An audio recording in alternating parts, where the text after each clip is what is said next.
Hoy quiero concluir la serie. Hay una serie que hemos estado hablando y la serie se llama Sacados de debajo de las cargas. Hoy voy a concluir, estoy muy contento después de haber llevado ya creo que un mes, miércoles tras miércoles. Hoy voy a terminar ya esta serie y voy a hacer un resumen rápido para hacer conexión con lo que quiero hablar. Éxodo capítulo 6, verso 6. Dice algo interesante, eso sí quiero que lo leamos, quizás algunas otras cosas las vamos a parafrasear para poder avanzar en el tiempo, pero me gustaría leer esto por última vez, en este caso de la serie. Dice Éxodo 6:6, por tanto, di a los hijos de Israel, yo el Señor os sacaré de debajo de las cargas de los egipcios y os libraré de su esclavitud y os redimiré con brazo extendido y con juicios grandes, dice la Biblia. Ahora, piensen esto, cuando usted lee esta parte, usted tiene que proyectarse y ver que esto es una promesa. Diga conmigo, promesa.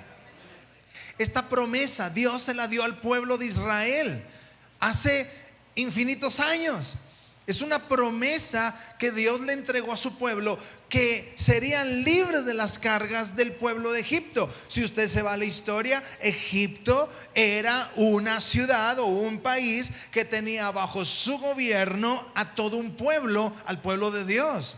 Tiempo más atrás resulta que hubo hambre, pero tiempo más atrás todo lo planea el Señor. Como envió a José como profeta, y vino abundancia y también vino escasez, y resulta ser que José se da cuenta que su pueblo que estaba fuera de Egipto estaba teniendo hambre, va por el pueblo, los adopta, habla con Faraón, un Faraón que en aquel tiempo tenía un corazón que podía aceptar a otro pueblo en su propio pueblo. Pero resulta ser que el pueblo de Dios apenas iniciaba con Jacob, pero después de muchos años Israel se multiplicó en una nación que no era de ellos, al grado que vienen diferentes gobiernos en Egipto hasta llegar a un faraón. Ya murió Jacob, ya murió José, ya murió aquel faraón, ya murieron generaciones, y resulta que llega un momento donde el pueblo de Israel empieza a sufrir carga de un faraón tirano, donde acumulaba cargas al grado que Israel ya no era un pueblo dentro de otro pueblo que podía beneficiarse de la bendición del pueblo de Egipto, sino que ahora se convirtieron en sirvientes de Egipto. Ahora se convirtieron en esclavos de Egipto. Entonces ahora el pueblo de Dios no tenía gobierno. El pueblo de Dios tenía que hacer lo que el faraón le decía que hiciera, y resulta ser que el faraón solo ponía cargas. Pero Dios da esta palabra en Éxodo y le dice al pueblo que estaba sufriendo las cargas de Egipto: yo los voy a sacar de esa carga. ¿Qué significa Egipto? El mundo. ¿Qué significa faraón? Satanás. Si lo llevamos al mundo espiritual, ¿cuántos de nosotros en este mundo no estamos sufriendo cargas? Hay personas que caminan así. ¿Sabes por qué? Por las cargas que hay en su espalda. De hecho, y científicamente está comprobado, emocionalmente, psíquicamente está comprobado que muchas de las mayorías de las enfermedades de la espalda, problemas de columna, problemas de dolencias en su espalda, son originados por problemas emocionales. ¿Y qué son los problemas emocionales? ¿No son cargas? Y vamos acumulando cargas y más cargas y más cargas, y más agachados estamos. En la Biblia, en el Nuevo Testamento, Dios hace un milagro de una mujer que tenía un problema de encorvamiento. Dice la Biblia, ella estaba encorvada, tenía años encorvada. Y cuando esta mujer llegó encorvada, Jesús la toma y es enderezada. Esto es lo que sucede cuando usted y yo venimos a Cristo con todas esas cargas. El Señor viene y nos toma y nos vuelve a levantar. Pero eso es una promesa. ¿Cuál vendría a ser la respuesta? Y la respuesta está en Primera de Pedro, capítulo 1, verso 18 al 20. Como bien saben, ustedes fueron rescatados de la vida absurda que heredaron sus antepasados.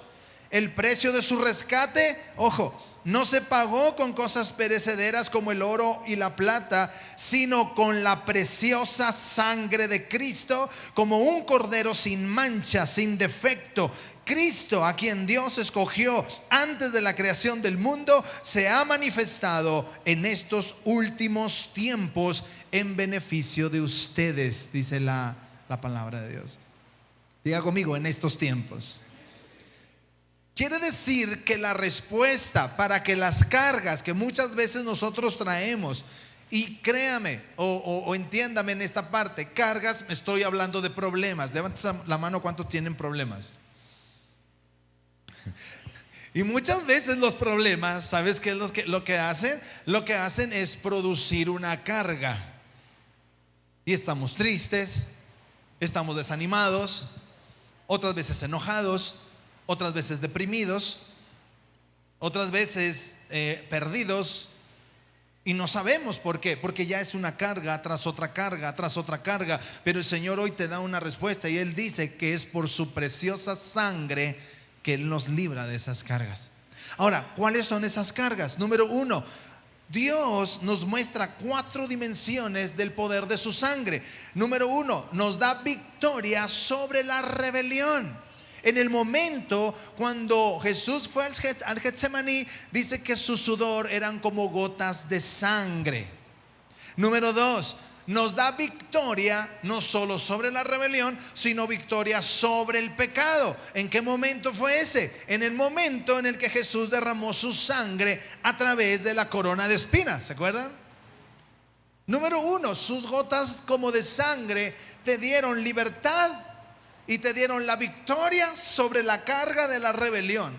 Pero cuando la corona de espinas fue clavada en su frente, la sangre que brotó de su frente trae una nueva dimensión que te hace libre. Es decir, te saca de los problemas del pecado. Y la semana pasada vimos, número 3, que por esa sangre somos victoriosos sobre la enfermedad. Y esa sangre no fue la que salió cuando fue como gotas de sangre, ni cuando fue la corona de espinas, sino cuando fueron los azotes en su espalda. ¿Me sigue hasta aquí? ¿Sí? Esa es la victoria sobre la enfermedad. Y hoy quiero ver la parte número 4, y este es el final. Dios nos ha dado victoria total. La victoria que nos da la salvación. La sangre de Jesús, cuando fue puesta o se vio en las gotas de su sudor, que nos hizo libres de la rebelión. Cuando la sangre se dimensionó, cuando la corona de espinas, y nos hizo libres del pecado. Y cuando la sangre brotó de la espalda de Jesús, de esos 39 latigazos, que nos hizo libres de la enfermedad. Pero lo que nos dio la victoria total es la sangre que fue derramada en la cruz, de sus manos, de sus pies y de su costado. En ese momento hubo otra dimensión, y es lo que quiero hablarte ahorita. Los clavos en las manos de Jesús, los clavos en los pies de Jesús, esa lanza clavada en su costado, fue suficientemente poderosa para traer salvación sobre nuestras vidas y librarnos del pecado. Eso nos hace que usted y yo podamos ser libres de toda carga en la que muchas veces hemos permanecido debajo. No puedes permanecer con cargas. Ahora, ¿hay problemas en la vida? Sí. De repente, humanamente, porque somos carne, ¿nos duele lo que nos pasa? Sí. De repente hay momentos en el que ya no hallo la puerta y que emocionalmente estoy siendo afectado. Sí. Hay momentos en que me caigo como humano. Sí. Pero el problema no es caer. ¿Qué decimos? El problema es quedarse abajo. Porque Dios viene como cuando Pedro estaba caminando sobre el agua y se empieza a hundir. ¿Qué hizo Jesús? No lo tomó de la mano mientras Pedro se hundía y no lo sacó. Es lo mismo que Dios hace con nosotros. El problema de la religiosidad es que yo quiero venir a la iglesia y quiero buscar a Dios para que me quite todos los problemas y de aquí en adelante que Él se encargue de que yo ya no sufra. ¿Quieres eso? Sí se puede, pero necesitas estar en el cielo. Así es que si quien quiera ya librarse de problemas, el cielo lo espera. Pero aquí en la tierra vamos a tener aflicción. Dice: en el mundo tendréis aflicción, pero confía, porque yo ya vencí al mundo. Y usted y yo tenemos la autoridad de tomar de Dios la dimensión de su sangre que salió de sus manos, que salió de sus pies, que salió de su costado, para poder disfrutar la victoria total en nuestra vida, que es salvación. Salvación viene de la palabra griega sotería o soterión, que significa no solo vida eterna, sino salvación, fe, felicidad, gozo, restauración, prosperidad, sanidad, rescate. Tiene tantas definiciones. Y a veces hacemos esa oración o cantamos ese canto antiguo que decía: cuando allá se pase lista. ¿Te acuerdas? Pero la gente cuando cantaba esa canción no lo cantaba con gozo, sino con desesperanza o con desesperación. Cuando allá, o sea, para de aquí que llegue, Señor, a ese lugar. Y mucha gente cuando oraba el Padre Nuestro decía: Padre nuestro que está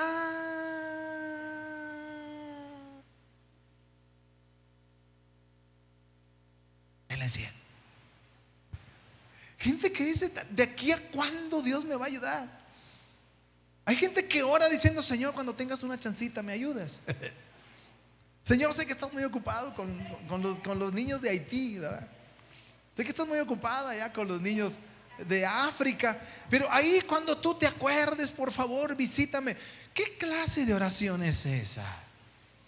Cuando Dios nos ha dado la autoridad en este mismo momento, si usted está sufriendo una carga, para decirle: Dios, vengo a tu presencia y quiero atravesar esa dimensión de tu sangre que me hace vivir en una victoria total. Estoy triste hoy, sí, pero Dios me levanta. Estoy enfermo hoy, sí, pero Dios me vuelve a sanar. Estoy afligido hoy, sí, pero Dios me vuelve a levantar.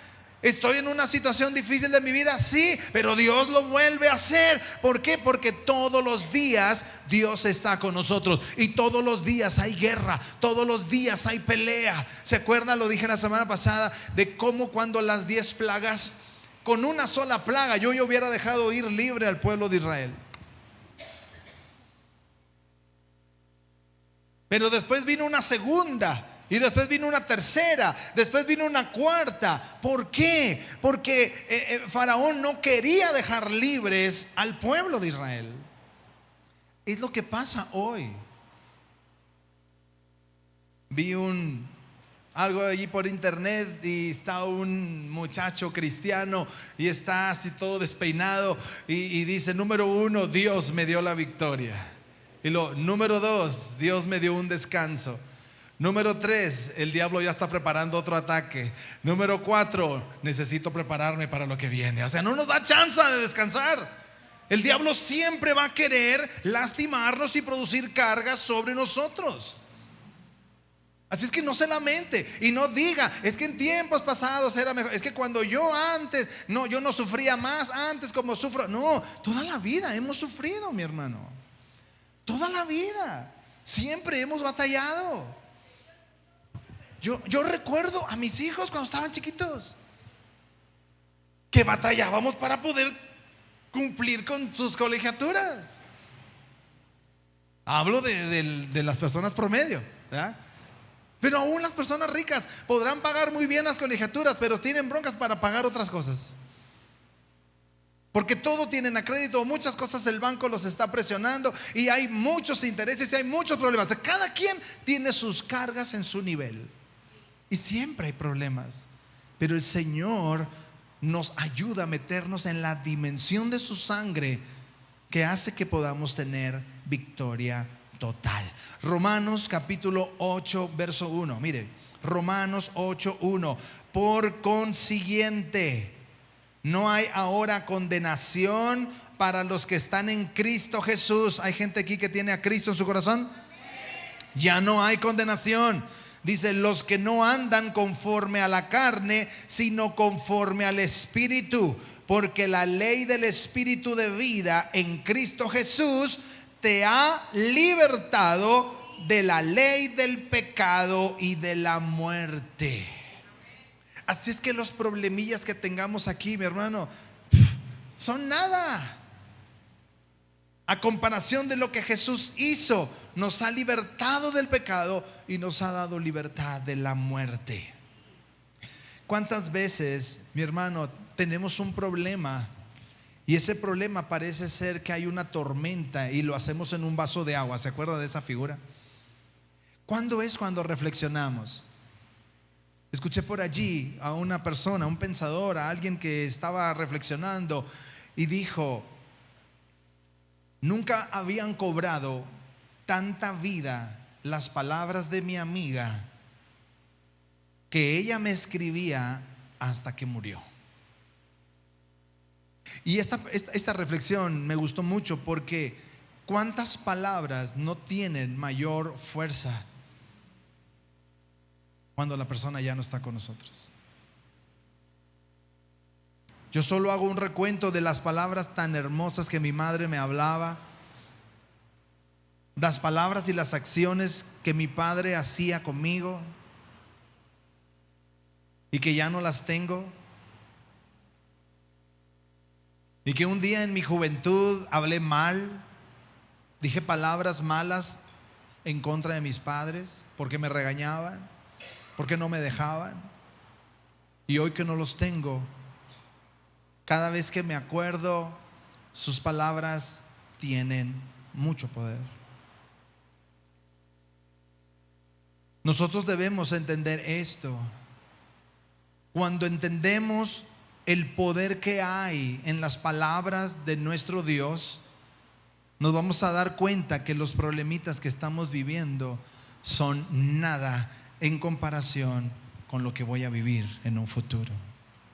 Nuestra esperanza está en Jesús. Efesios capítulo 2, verso 8 al 9 y el verso 13 dice: porque por gracia habéis sido salvados por medio de la fe, y esto no de vosotros, sino que es don de Dios, no por obras para que nadie se gloríe. Verso 13: pero ahora en Cristo Jesús, ustedes que en otro tiempo estabais lejos, habéis sido acercados por la sangre de Cristo. ¿Sabes por qué estás aquí escuchándome hoy? Porque antes estábamos lejos, pero hemos sido acercados. El día que yo fui acercado a Cristo fue por la sangre de Jesús.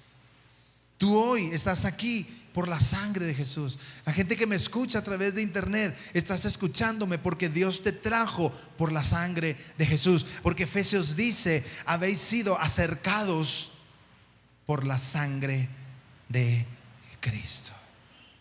Jesús fue clavado en esa cruz. Jesús fue clavado, pero la pregunta es: ¿merecíamos su perdón? No. Entonces la pregunta ahora es: ¿por qué lo hizo? Simple y sencillamente por amor. ¿Cuántas veces, si le hablo a los padres, cuántas veces nos hemos enojado con nuestros hijos? ¿Cuántas veces nuestros hijos cometen errores al grado que hasta pueden lastimar el corazón de un papá? Inclusive hasta querer tener una actitud así como de aplicar la ley del hielo al hijo porque se siente herido, se siente lastimado. Pero cuántas veces en cualquier momento llega un punto donde simplemente vuelves a amar a tu hijo. ¿Por qué lo amas? Si te lastimó, porque lo perdonaste, Porque lo perdonaste, es sencillo. Porque hubo algo maravilloso y no necesitas decir, te perdono, hijo. No, lo ves y dices, no puedo tener esta actitud seria con mi hijo. Yo lo amo y quiero estar bien con él. Y vaya que a veces nuestros hijos nos botan el tapón, ¿sí o no? Pero lo único que provoca que un padre vuelva a amar a sus hijos es el amor. Merecíamos el perdón después de todo lo que le hicimos al Señor Jesús. De hecho, todo lo que he hablado acerca del derramamiento de sangre, Isaías dice que nosotros, por nuestro pecado, fue lo que provocamos en Él. Es como para que Jesús en la cruz dijera, Señor, que un rayo les parta a todos estos incircuncisos. Pero no, ¿qué dijo Jesús? Perdónalos, porque no saben lo que hacen. Porque Jesús se dio en la cruz por amor. Y fue su amor el que te perdonó. Fue su amor el que te dio la victoria. Ya no hay acusación. Ya no se sienta con acusación. Es que yo hace 10 años, es que hace 15 años, es que me acuerdo hace 20 años, es que esto, es que el otro. Mi hermano, hágale caso al pastor José José. ¿Ya lo pasado? Pasado. Ya no interesa. Es necesario que usted viva el aquí y el ahora. Deje de estar en la culpabilidad del pasado y deje de estar con pensamientos futuristas. Sea visionario, pero olvídese de su pasado y empieza a caminar en el aquí y el ahora. ¿Cuál es el aquí y el ahora? El aquí y el ahora es: eres libre de todo pasado. Y si eres libre y la vida eterna es tuya, ¿por qué sigues triste? ¿Por qué sigues preocupado? ¿Por qué sigues afanado? ¿Por qué sigues con depresión? Le pregunto a un cristiano, ¿cómo está? ¿Y sabe cómo me contesta? Pues ante estoy, pastor. Digo, ¿cómo si el domingo pasado no te viste, parecías un chapulín en la iglesia, salte y salte y alabando a Dios, y ahorita te veo bien agüitado? Sí, pues es que toda la semana el diablo me ha dado una arrastrada por toda la López Mateos. Y no, yo creo que ya me voy a ir de la iglesia. ¿Pero por qué, hombre, si estabas muy feliz la semana pasada? Jesús ya no quiere que caminemos en las cosas del pasado, que empecemos a vivir el aquí y el ahora. Voltea con el que está a un lado tuyo, si lo tienes ahí cerca, dile, vive el aquí y ahora. Anímalo, dile, vive el aquí y ahora.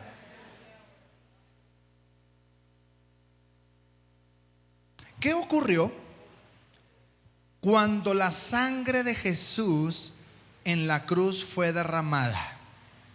¿Qué ocurrió?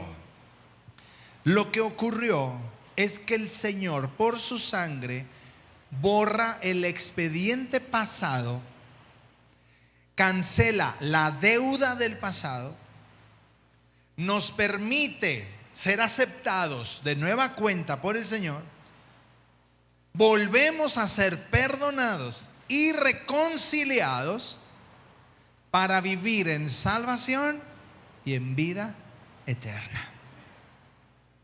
Amén.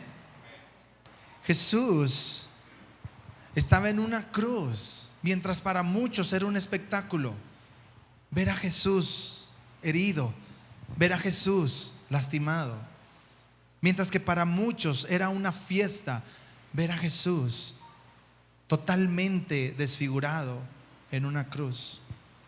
El Señor Jesús, por su sangre, estaba preparando la salvación para nosotros. Quiero pedirte que te pongas en pie, por favor.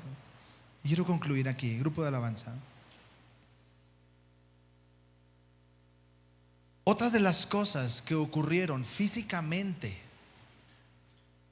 cuando el Señor Jesús, ahí en Juan capítulo 19, verso 30, no lo vamos a buscar, dice que su última frase fue: consumado es. ¿Se acuerda de esta frase? Consumado es. En inglés es finish him, algo así, ¿no? Pero ¿sabes que no solamente ocurrió cuando Jesús dijo consumado es? no solo la deuda fue cancelada, no solo vino reconciliación espiritualmente hablando, sino que sucedieron cosas físicas. La Biblia dice que en el templo el velo se rasgó de arriba a abajo. 2, creo que lo puse ahí, hubo tinieblas, se oscureció como en el eclipse. Hubo un terremoto.